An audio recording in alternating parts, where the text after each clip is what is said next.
Eh bien, bonjour à tous. Aujourd'hui, suite à la vidéo de l'installation de l'EcoJoco dans ma maison, je vais vous faire une vidéo sur l'installation d'un EcoJoco dans un appartement en résidence secondaire. Alors, vous allez voir tout de suite la différence. La différence, ça va être pour moi le panneau électrique, puisque vous voyez, il n'y aura pas beaucoup de place, voire pas du tout, pour le boîtier à piles, que vous allez voir dans un instant. Là, nous allons ouvrir le carton. Je vais essayer d'enlever ce panneau, voir si je vais pas pouvoir le cacher ici, où passent tous les câbles électriques de sortie. Vous pouvez voir aussi que j'ai ma première interface domotique, Wi-Fi Power, qui me sert à faire les commandes de chauffage et de chauffe-eau à distance avant de venir et en partant, ainsi que de la VMC que je coupe une fois que je suis parti, et que je suis en train de remplacer progressivement par les modules Legrand, enfin Netamo by Legrand. Vous voyez ici, je ferai une vidéo séparée sur ces deux accessoires.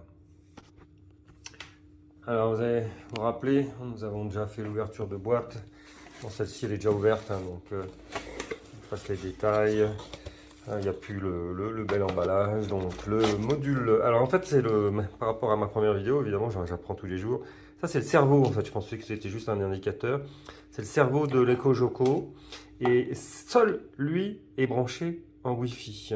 C'est important à savoir par rapport aux distances dans une maison, car le module qui va vous permettre de, de brancher ce senseur d'intensité de courant au-dessus du disjoncteur principal et qui est alimenté par 4 grosses piles. Et bien, ce module n'est pas connecté au Wi-Fi.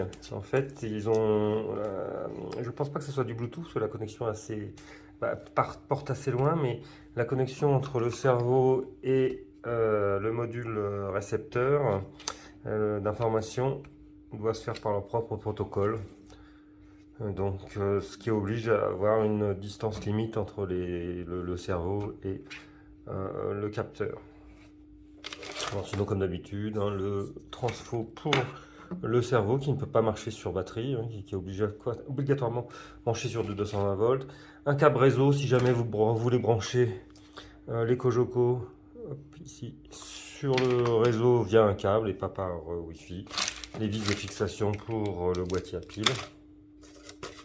Et le mode d'emploi succinct parce que tout passe par l'application. En fait, on lance l'installation en lançant l'application qui vous dit tout. Ensuite, une fois, j'ai l'expérience maintenant de la maison, une fois que tout est branché et que cela fonctionne, déjà, faut avoir un certain temps pour analyser les consommations. Donc chaque jour, l'EcoJoco va analyser vos différentes consommations. Et vous allez recevoir des modules de mode d'emploi supplémentaires par email en fait. J'en ai reçu un, genre quelque chose comme tous les 3 jours, qui vous explique telle ou telle fonctionnalité de votre EcoJoco. J'en ai reçu 3 pour le moment d'email. Voilà. Alors, ce qui m'embête quand même un peu dans les commentaires, dans les critiques que je pourrais faire, c'est que euh, le module là, de senseur d'intensité, il est sur pile. C'est bon, c'est un peu ça permet à n'importe qui d'installer le module, le capteur. Mais c'est quand même un peu bête d'avoir un module sur pile alors qu'on est dans un tableau électrique où évidemment l'électricité est bien présente et facile à raccorder. Alors en fait, je vais vous ouvrir le boîtier. Vous voyez là, donc c'est un boîtier à 4 groupes piles ici. Ça c'est pour lancer ça empêche le courant de passer initialement hein, pour pas user les piles. Hop, vous l'enlevez et vous lancez l'installation. On va regarder comment c'est branché parce qu'on pourrait peut-être brancher ça sur le panneau, sur le tableau électrique d'une façon ou d'une autre. Donc pour ce faire, c'est assez simple. On retire la petite vis avec son petit ressort, attention, faut pas tout perdre. Je m'achète une GoPro, mais comme je vous dis à chaque vidéo, le but de la vidéo, c'est pas de faire une belle vidéo. J'ai pas le temps pour faire les montages, etc. Mais c'est d'informer.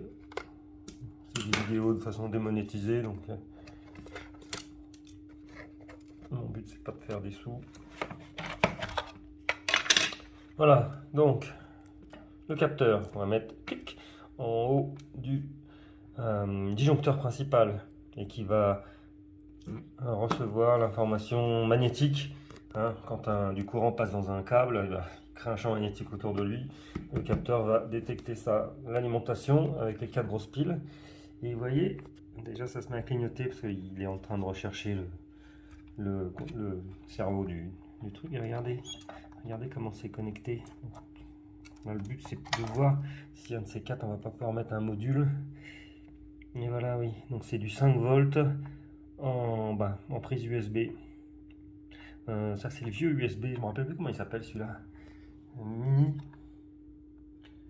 Donc enfin, sur AliExpress il existe tellement d'adaptateurs, donc il faudrait voir si on peut pas trouver un module pour compteur pour le tableau électrique que je pourrais mettre par là par exemple. Un module qui permettrait d'avoir une sortie 5 volts USB. Bon, aujourd'hui j'en ai pas, je ferai une petite recherche sur internet, peut-être même tout à l'heure pour finir la vidéo. Et aujourd'hui on va installer avec les batteries. Et pour installer les Cogeco, eh bien, on lance l'application qui est déjà installée, où il y a déjà ma maison dessus. Et on va aller voir si on peut installer un autre module facilement. Bon, eh bien, j'ai parcouru un peu là toute l'application ainsi que l'assistance et je ne vois qu'une solution. Donc pour avoir un deuxième Cogeco, c'est d'avoir un deuxième compte. Il n'y a pas la possibilité dans l'application elle-même d'avoir 2 maisons. Un peu, qu'est-ce que j'ai avec 2 maisons? Les trucs Netamo là, ça marche avec 2 maisons notamment. Netamo Security, la caméra, voilà, je peux mettre Morzine ou Saint-Pierre-la-Palud. Mais là, non, impossible. Donc il faut faire un deuxième compte. Donc à la maison, j'avais le compte avec free.fr, mon email free.fr. Donc je vais mettre le compte, je vais faire un compte avec Gmail. Et on est sur l'application, donc qui est connecté à ma maison. Donc déconnexion.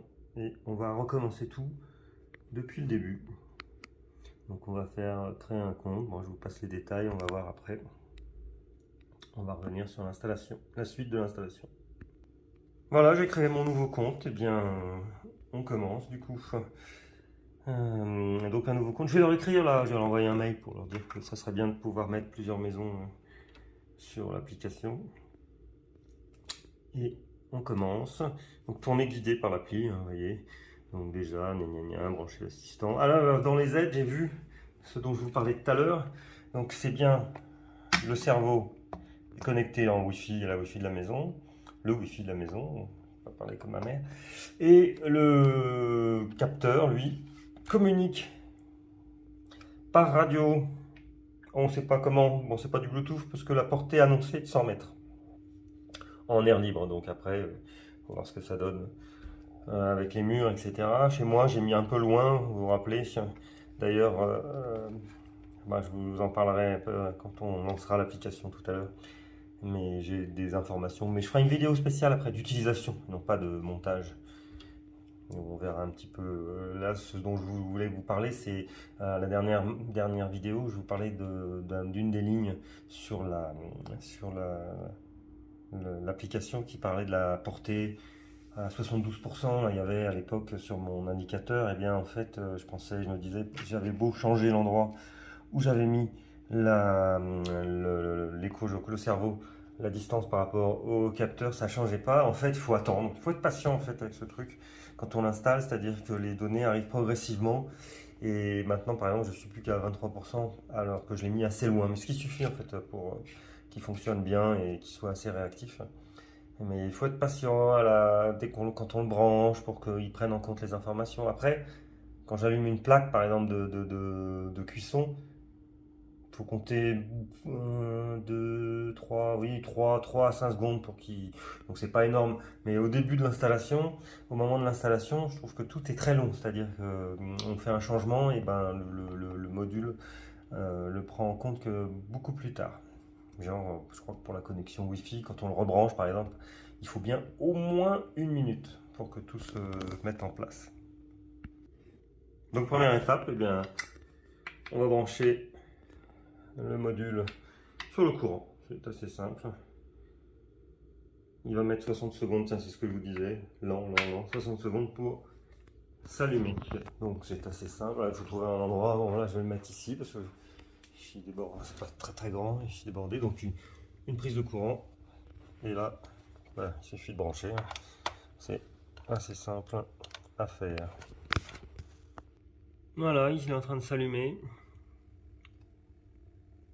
Et vous voyez, une fois qu'il est allumé, il dit bien télécharger l'application. On va passer par l'appli pour faire le reste. Et sur l'appli, continuer, enregistrer l'assistant. Donc il va y avoir un code barre. Je vais scanner de suite. Chaque EcoJoco a un code barre. Dans l'aide, il est spécifié. Alors, si vous le revendez ou si vous changez de mail, il va falloir resetter l'appartenance de l'EcoJoco à une certaine personne en leur envoyant un mail. Et pour faire apparaître le QR code, alors moi j'ai appuyé sur les boutons, et visiblement c'est le bouton central qui a fait apparaître le QR code, parce qu'il n'y est pas au début, donc il faut lire derrière le code, avec mes petits yeux, machin, etc. Alors soit peut-être qu'il apparaît au bout d'un certain temps, enfin ça a correspondu au moment où j'ai appuyé sur le bouton central. Une fois qu'on a inséré le QR code, ben on continue, on va rentrer. On suit, hein, c'est tout bête, hein. On va rentrer son connexion Wi-Fi ou par câble. Voilà, et on continue comme tous les accessoires qu'on branche sur Wi-Fi. Donc on appuie 4 secondes sur le bouton central, comme c'est indiqué dans l'appli, afin d'avoir exactement ce message qui vient. C'est pas le premier message qui apparaît, il y a le premier message qui est le haut, c'est pareil, configuration Wi-Fi, mais c'est marqué veuillez patienter. Comme je vous dis, il faut tout le temps attendre pendant l'installation. Faut pas se presser. Et là, hop, continuer. Et donc il va l'EcoJoco. Comment ils se connectent l'un et l'autre? Enfin, mon iPad et l'EcoJoco au début, ben, c'est tout simple. l'EcoJoco fait son propre Wi-Fi. Donc là, on demande autorisation pour se connecter à son propre Wi-Fi. Donc l'iPad se connecte au Wi-Fi de l'EcoJoco pour lui mettre le Wi-Fi de chez moi. Voilà. Et pour que je puisse rentrer, pour qu'ils communiquent tous les deux avant quand finalement l'EcoJoco communique avec le Wi-Fi de la maison une fois que j'aurai mis le mot de passe. Ça, c'est un classique de tous ces assistants et tout ce matos comme le Google Home et tout ça, là, le petit machin, etc. Il fait son propre Wi-Fi pour la première connexion pour qu'il communique avec le téléphone ou l'iPad et ensuite il se connectera au Wi-Fi de la baraque. Et encore une fois, connexion en cours. L'application demande un des deux messages entre connexion impossible et succès. Donc, faut attendre. Patience. Et pendant qu'on attend, donc le capteur, lui, il va aller ici. Il peut aller en dessous aussi. Hein. De toute façon, c'est le courant qui rentre. Ici, en fait, si vous démontez, bon, il y a deux fils, deux gros câbles qui arrivent et deux gros câbles qui ressortent. Ici, vous voyez, j'ai mon abonnement. Alors celui-là, c'est pas comme à la baraque, hein, vu que c'est un chauffage électrique, c'est 60 ampères. Et j'ai mis là parce que pour vérifier les consommations, 60 ampères, c'est 12 kVA. Alors qu'à la baraque, comme j'ai aucun chauffage électrique, enfin, sauf les petits trucs que je mets dans la salle de bain pour éviter la buée, c'est du 9 kVA, 45 ampères. Donc, le capteur, soit ici, soit là. Je préfère en haut parce que c'est autocollant. Donc, pensez bien, autocollant.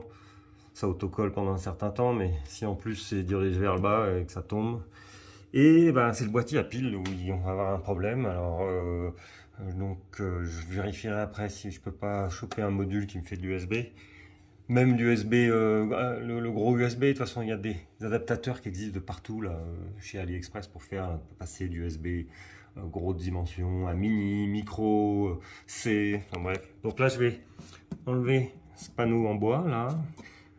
Pour pouvoir, là je sais que j'ai pas de place, là j'ai les différents peignes là avec tous les connecteurs. J'aurais peut-être là, c'est quand même énorme, hein, c'est quand même très gros, ça on va faire, on va regarder. Ouais, non, je pense pas que ici il y a les différents peignes, ici ça sera pas possible. Ouais. Enfin vraiment que je le case là, et ça tombe bien que j'ai enlevé, comme ça je pourrais passer le câble derrière derrière le panneau ou sur le côté, hop, pour descendre jusque là. J'espère que j'ai assez de place là-dedans. Bah, je vais l'enlever, je verrai bien. Bien, figurez-vous que je suis toujours en train d'attendre connexion en cours. Comme je disais, il faut être patient. Donc, démonter le panneau, ça va rentrer impeccable. J'ai démonté aussi le tableau électrique, enfin le couvercle du panneau électrique pour passer le câble derrière. Bête. Et ah oui, je voulais vous montrer quand même, donc pour ceux qui n'ont jamais démonté ce truc-là, donc le disjoncteur. Donc plombé en haut, afin que vous ne puissiez pas vous connecter directement vous dessus, parce que vous payez l'abonnement, par exemple 60 ampères, c'est plus cher qu'un 45 ampères. Donc si j'avais la connexion là, bah, je prendrais l'abonnement le moins cher. Et puis je me connecterai directement, donc il ne verrait pas que je consomme plus que prévu. Donc 60 ampères, c'est-à-dire que clac, ça va disjoncter à 60 ampères. Si je mettais 45 ampères, par exemple, ici, il faudrait que je mette un délesteur ensuite, qui délaisse les radiateurs, par exemple, des endroits, des chambres, quand tous les radiateurs se mettent en marche pour pas que ça saute. Hein. Voilà. Et donc en haut, plombé, mais ça va être la même chose qu'en bas. Là, j'ai ouvert, vous voyez. Donc, je suis en monophasé, donc c'est les deux énormes câbles, c'est l'appareil en haut, deux énormes câbles qui ensuite vont vers les peignes de distribution, là, hop, qui arrivent ici, qui vont distribuer aux différentes lignes du tableau électrique. Et donc, deux câbles, comme ça, là, avec du courant alternatif, et ben, ça dégage un champ magnétique. Et c'est ça que la sonde de l'EcoJopo va détecter. On peut la mettre, c'est le même courant en haut et en bas, donc on peut le mettre, le capteur, on peut le mettre aussi bien en haut et en bas. Et moi je préfère en haut, comme tout ça, là je vais le nettoyer, mais comme tout ça c'est souvent sale, en haut au moins il tient par l'autocollant et par sa propre gravité, plutôt qu'en bas où il risque de tomber. Moi j'ai dû recommencer, c'est-à-dire recommencer la configuration, je vais mettre continuer, en le mettant assez près, en l'éloignant de l'ordi. Voilà, parce que connecté avec succès. Voilà, mais ça faisait 10 minutes et toujours pas connecté avec succès. Bon, de toute façon j'ai éteint l'ordi parce que je vais faire une autre vidéo, mais il faut que je répare l'antenne télé collective de tout le monde. Là, il y a des chalets, c'est 3 chalets. Il y en a il y a 2 chalets qui n'ont pas la télé. Et donc j'ai réussi à, enfin j'ai trouvé où sont les différents mélangeurs. Et donc j'ai juste acheté, vous voyez, un petit module TV. Bah, on en fera une vidéo, un petit module TV, puis je vais aller chercher d'où vient la cassure dans le signal. Et donc ça va perturber un peu tout là. Et puis, comme je vous disais au début, il y a l'EcoJopo qui a son propre Wi-Fi, qui discute avec l'iPad. Donc bon, faut pas trop les éloigner. Mais là, ça y est. Et maintenant, ajout du capteur en attente, connecter le capteur. Et ah oui, reconnecter, c'est-à-dire on branche pas encore, on met pas encore en place le capteur sur le disjoncteur, mais moi je vais le faire quand même. Et après on débranche, enfin pardon, on enlève le petit cache qui sert à faire que le courant électrique ne passe pas, et on instaure le courant électrique. Donc j'ai nettoyé au dégraissant le haut de mon disjoncteur, du dégraissant avec un sopalin, et je vais donc coller, comme j'ai que une seule main, je vais couper la caméra, mais je vais coller ça. Alors on va faire une petite marque ah oui tiens, comme la dernière fois, on va mettre ça là en butée. Attention parce qu'il y a une butée plus haut où là ça disparaît, mais en butée, voilà, et au milieu. Donc là je vais faire une petite marque au feutre pour voir où est le milieu, parce que quand je vais le mettre, ben, faut pas que je me loupe parce que c'est du 3M, donc normalement c'est très costaud. Voilà. Donc mon disjoncteur, pas mon compteur, surtout pas mon compteur, il fait 105 pardon, de large, donc 52,5 le milieu. J'ai fait un petit trait au critérium, ça va me permettre de positionner mon capteur bien au milieu. Et hop, voilà, bien au milieu, et embutté arrière, maximum que je puisse. Comme il y a le cache en plastique, vous voyez, je peux pas non plus, c'est pas autant que dans la baraque. Il y a un petit déport là, la boîte en plastique. Maintenant ce qu'on va faire, c'est qu'on va proprement le câble jusqu'en bas. Ouh, c'est juste. Hein. On va le passer, peut-être pas proprement du coup, pour qu'il soit suffisamment long. Bon, et le câble est trop court, donc il ne faut pas mettre de rallonge. Vaut mieux pas mettre de rallonge là sur ça. Donc changement de plan. On va le mettre en bas, contrairement à ce que je vous ai dit. Décoller vite avant qu'il prenne bien la colle avec un tournevis en faisant levier là-haut. Donc je touche là, non, il n'y a vraiment pas de colle là-haut, donc elle est bien toute restée. Et moi je vais rajouter 2 points de colle, comme j'ai déjà utilisé. 2 points de colle avec de la colle forte, polyuréthane, pour le coller. Donc ici j'ai déjà fait mon petit trait de milieu pour le coller ici et avoir suffisamment de câble. Et j'en profite, comme c'est accessible, ce que je vais faire, c'est que je vais enlever cette petite partie plastique qui... Vous avez vu comment sortaient les câbles, donc les sorties, les vis, enfin les plots à visser sont ici, et le câble part vers l'arrière. Donc plus le capteur sera vers l'arrière et embuté contre le fond là, l'endroit où le disjoncteur est posé, plus il sera précis évidemment. Mais donc il y a cette lèvre en plastique là qui gêne. Donc ce que je vais faire à la pince coupante, je vais l'enlever pour être le plus loin possible. Et ça, il faut le faire avec l'électricité coupée parce que vous travaillez en plein au niveau des câbles électriques. Normalement, c'est pour ça que c'est sur pile. Hein. Normalement, les Cogeco, c'est fait pour quelqu'un basique, donc qui va pas aller trifouiller dans les panneaux électriques. C'est autocollant, ça se met au-dessus, il n'y a rien à enlever. Le branchement est par pile, donc il n'y a rien à connecter. Normalement, il n'y a pas besoin d'électricien. Mais là, bon, on va peaufiner un peu. Et voilà, c'est fait. Comme ça, je vais pouvoir aller bien au bout. Toujours bien centré. Et là, hop. Donc le but, là c'est toujours autocollant. Hein, donc le but, c'est pas de couvrir tout, c'est juste de faire 2 gouttes ici et ici supplémentaires de colle. C'est une colle très puissante, ça.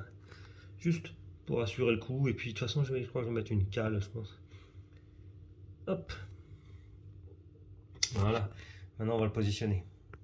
Et hop, et voilà le travail. Ce que je ferai, c'est que je vais mettre quelque chose entre le carter du tableau électrique et puis ça, et puis mon capteur, juste le temps que la colle sèche, tout ça. Mais bon, comme on a mis que 2 gouttes, hein, vraiment que 2 gouttes, c'est pour que le reste de l'adhésif 3M, même s'il a été décollé de là-haut, continue à faire son effet. Parce que si on recouvrait toute colle, l'adhésif 3M ne ferait pas effet.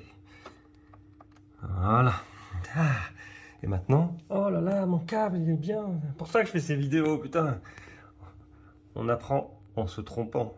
Donc là, je vais passer le câble derrière, ou sur le côté peut-être, pour pas qu'il y ait de... le câble de l'antenne, le câble noir que vous voyez, c'est le câble de l'antenne Wi-Fi du Wi-Fi Power, là, du relais. 8 relais, pardon, tellement plus de bornes. 8 relais, donc je l'ai mis sur le côté pour éviter les interférences en passant vraiment dans les câbles électriques où il y a du courant alternatif. Donc je vais le faire passer de la même façon sur le côté du panneau électrique. Mais pour cela, j'ai besoin quand même de l'avoir enlevé puisque il faut que je passe ici, vous voyez ici, et ressortir ici. Hop. Ce que je ferai hors caméra parce qu'il me faut mes 2 mains. Toujours courant coupé, bien sûr, pour pas vous électrocuter. Et en fait, ce que je vais faire, plutôt que passer là, ça m'oblige à partir par en bas pour remonter. Et donc, je sais pas si je vais avoir assez de câble quand même, si je veux faire quelque chose de propre. Je vais ouvrir. Il y a des petites trappes là, supplémentaires de passage de câble, qu'il suffit d'ouvrir avec un tournevis. Hein. Hop, vous voyez, commence déjà à s'ouvrir. Et je vais passer par là, plutôt pour mettre mon câble vers le bas. Voilà, le câble passe dans le trou qui était déjà pré-percé. Maintenant, eh bien, on remet le couvercle. Voilà, en faisant attention à bien faire passer sur le côté, ainsi que mon antenne Wi-Fi au fond. Hop. Et puis ça, on va le passer proprement hop, dans le fond ici pour descendre en dessous et brancher.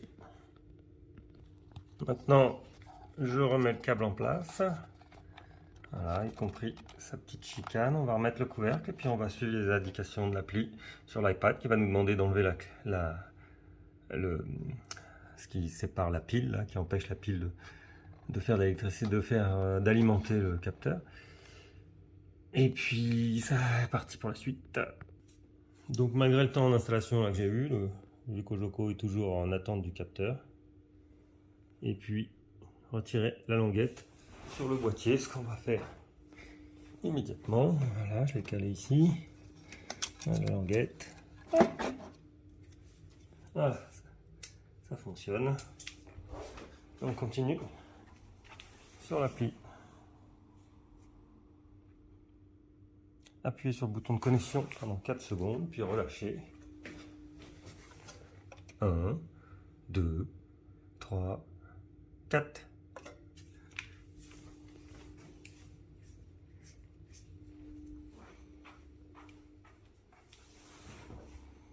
Et voilà, le capteur d'électricité est connecté avec succès pour une fois. Ah oui, alors ensuite, j'ai trouvé le disjoncteur. Le capteur fait-il la même largeur que le disjoncteur? Non. Attention, est-elle triphasée? Non. Enlever la poussière du disjoncteur à droite, coller. Centré horizontalement au plus près du mur, vous voyez, c'est pour ça que j'ai découpé la partie qui dépassait. Continuez.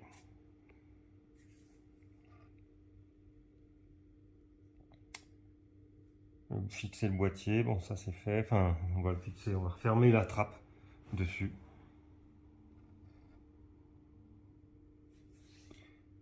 Ce que je vais faire après, continuer. Photopanneau, non. Après, il faut, quand j'aurai des photopanneaux-photovoltaïques, il suffit d'aller dans les paramètres pour les rajouter. Donc là, on fait. Alors, moi j'ai.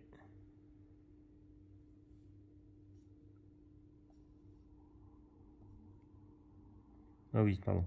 Il faut commencer d'abord par le fournisseur. Donc le fournisseur, moi c'est EDF. Ok. Moi j'ai tarif bleu réglementé. Alors vous voyez, on peut pas le voir jusqu'au bout là. Donc il faut aller là. Donc si je fais ça, c'est option de base. Non, ça c'est ce que j'ai à la baraque. Par contre ici j'ai tarif bleu réglementé heure creuse. C'est ce que j'ai. Puissance souscrite. Donc on a vu c'est 12 kVA, 60 ampères. Et là par contre la plage horaire. Donc, moi mon code postal, la plage horaire je la connais. J'ai été voir sur mon contrat sur edf.fr ou .com. Parce que maintenant pour commander les radiateurs, c'est aucun de cela. Moi c'est plutôt c'est 22h50, 6h50. Ah mais je me suis trompé d'endroit. Ah, je me disais, putain, on peut même pas mettre soi-même. 7410.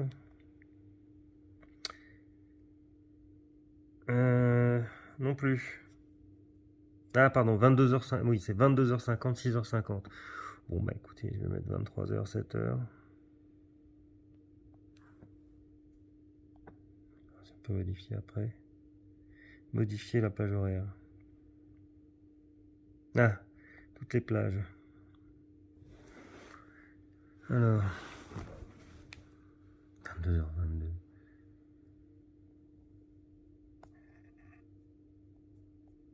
Ah, les plages horaires. Évidemment, il n'y a pas la mienne. Moi, c'est d'après ce que j'ai compris. Il faut que je vais aller voir sur le. Je vais retourner voir, tiens, sur le contrat. Je vais mettre 23h, 7h initialement.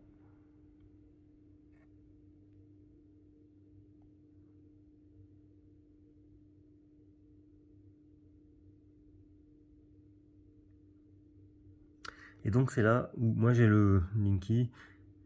Et donc je vais mettre mon nom de famille et l'adresse exacte pour qu'il se connecte à mon Linky et comme ça j'ai pas besoin d'étalonner la consommation, il l'a directement par le Linky. Bon, je viens de prendre contrat, donc c'est bien ça. Tarif bleu, 12 kVA, option heure creuse. Vous pouvez le voir là sur votre. Et puis l'adresse, alors ouais, c'est compliqué comme c'est des lieux-dits, etc. Là, j'ai l'impression que je vais pas réussir à me connecter, là, ça veut pas. Donc, on va pouvoir le faire manuellement en fait en appuyant sur le Linky pour avoir la consommation instantanée. On va voir ça, on va voir si j'y arrive ou pas. Bon, je pense comprendre pourquoi ça ne veut pas. En fait, c'est tout simplement parce que ce n'est pas. J'ai fait un autre compte avec un autre mail et ce n'est pas le même mail que mon site edf.fr. Et je pense que c'est pour ça, parce que quand j'ai fait la connexion à la baraque, à la maison, ça m'indiquait les adresses possibles. Dès qu'on tapait quelque chose dans l'adresse, hop, ça m'indiquait une adresse possible. Donc, je pense qu'il faut être connecté à son compte EDF avec le même mail. C'est pas un problème, on va faire un relevé manuel. Bon, écoutez, ce que je viens de dire est faux, enfin peut-être faux. Donc en fait, je fais taper que les premiers mots du chemin où j'habite. Voilà. Et il me propose, voilà. Finalement, il me le propose. On va voir si ça fonctionne. Ah bah si, c'est bon. Alors bon, ah, je vous montre pas. Si, ça fonctionne. Et ben en fait, moi je vous dis ce qu'il fallait faire. Il fallait, bon déjà il fallait attendre, comme d'habitude, pour que ça s'affiche tout seul. Et par exemple ici, je suis chemin du ou mam et tout, donc d'après EDF, c'est chemin du mam et tout. Donc j'ai mis juste, moi je pensais mettre toute l'adresse hein, avec le numéro, tout ça. Maintenant, il faut mettre juste par exemple les éléments clés. Donc mam et tout. Et puis ensuite, la liste s'affiche. C'est celle-là qui a mis énormément de temps, qui n'a pas voulu. J'ai dû en faire un retour en arrière avant. Mais qui a bien voulu finalement apparaître. Et avec le nom de famille, il a trouvé mon compteur. Voilà, ça y est, c'est connecté. Je vais aller vérifier sur mon compteur si c'est bien ça. Ça, comme je vous disais, ça met un temps fou à synchroniser. Quand j'ai installé à la maison aussi, j'ai cru que ça marchait pas. Mais il faut attendre, faut attendre. Sur l'appli, ça vient tout de suite, mais là, il faut attendre. Après, ça réagira vite, mais pour le moment, il faut attendre. Pourquoi? On va savoir. Donc là, ce que je vais faire, hein, vous connaissez le compteur Linky. On va mettre ça là, on va voir le lien, et puis c'est fort possible que ça ne soit pas étalonné tout de suite, parce qu'il va faire plusieurs étalonnages. Si j'avais dû le faire manuellement, donc il aurait suffi. Hop, alors, heure creuse. Heure creuse. Heure pleine. Et là, c'est la puissance instantanée. 425 volts ampères. 122. 21. Les radiateurs qui se mettent en route. Et j'ai vu que là c'était pas tout à fait exact, mais c'était parti haut, ensuite c'est venu bas, ensuite hop ça remonte à nouveau. Vous vous rappelez les cours je sais plus si c'était au lycée. Ça c'est des volts ampères, on multiplie le nombre de volts par les ampères, mais la puissance c'est pas les volts ampères, puisqu'il faut tenir compte des phases, enfin de la phase. Puisque le 220 volts il est alternatif, donc à un moment il est à plus 220 volts, ensuite il y a 0 ou moins 220 volts, enfin avec le neutre, ensuite il revient, il remonte, il redescend, donc je pense que les valeurs sont exactes. Il y a un petit décalage, le chauffage électrique, alors d'un seul coup ça monte, donc là normalement ça devrait monter d'un seul coup, ou pas.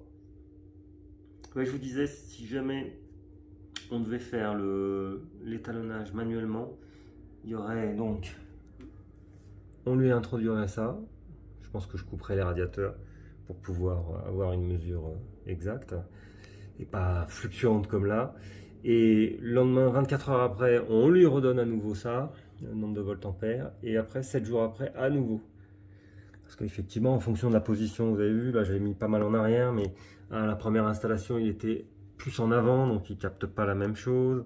Voilà, donc il faut l'étalonner. Et là, haute surprise initiale, comme je vous disais. Donc, sur l'appli, c'est bon. On a vu, hein, on était avec un petit peu de temps de retard par rapport à ce qu'il y a sur le Linky. Mais par contre, lui, il est complètement pas bon. Alors, pourquoi? On va savoir. Mais patience. Comme je disais pour la baraque, patience. Je me suis torturé l'esprit au début, patience. Et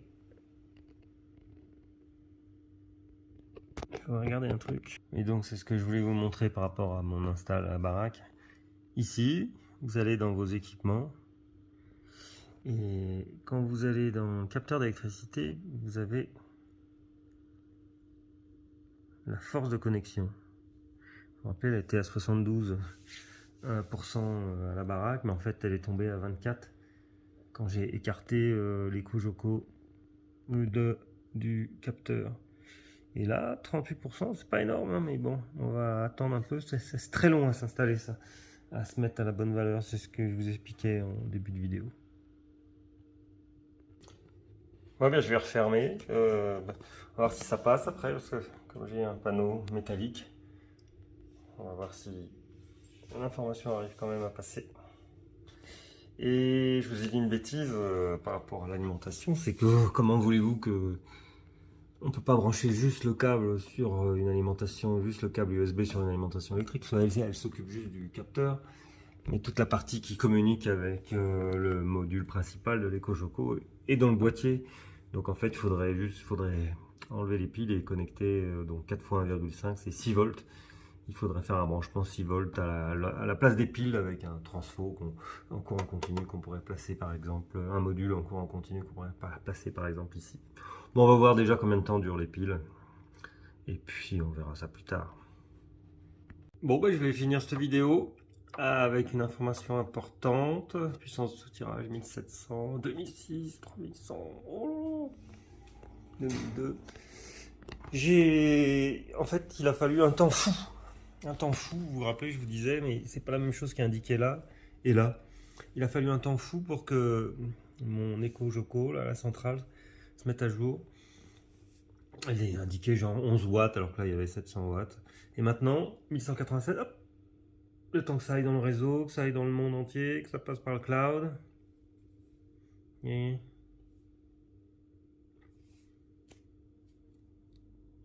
il en faut du temps. Voilà. Ouf. Je l'ai débranché à un moment là parce que je me demandais quand même pourquoi il n'y avait pas la même valeur. Alors aussi un truc intéressant, c'est que l'application, bah là je peux pas vous la montrer, j'utilise le téléphone, mais l'application Android est plus complète. Notamment, il y a le petit symbole des EcoWatt. Donc là on est en EcoWatt vert et là je vois qu'il n'y est pas sur l'application iPhone. Et alors dans les paramètres. Non, c'est pas les paramètres, pardon, dans équipement. Ah bah ça y est, vous voyez, il a fallu beaucoup de temps pour que y ait d'autres informations qui apparaissent comme thermomètre et capteur d'humidité. L'assistant connecté, donc c'est ça. Est-ce qu'il s'est mis à jour? Parce qu'il était avec un firmware 000000. Et maintenant il est comme à la baraque avec un 0029. Il est bien sur le bon Wi-Fi. Est-ce que si je l'avais pas débranché, rebranché, ça aurait fonctionné? Je n'en sais rien. Je l'ai fait. Et accueil. Maintenant, ça fonctionne. Maintenant, les deux sont similaires. Bon, voilà. 1194, vous voyez. Hop, là, ça vient de descendre à 698. Dans quelques secondes, ça va descendre aussi. Bon, donc vous voyez, patience. Patience, patience, toujours. Dans tout ce qu'on fait avec cet EcoJoco qui après fonctionne pas mal. Et bien ça va clôturer la vidéo d'installation. Donc j'ai fermé la trappe, ça fonctionne quand même malgré le fait que ça soit métallique ici, hein.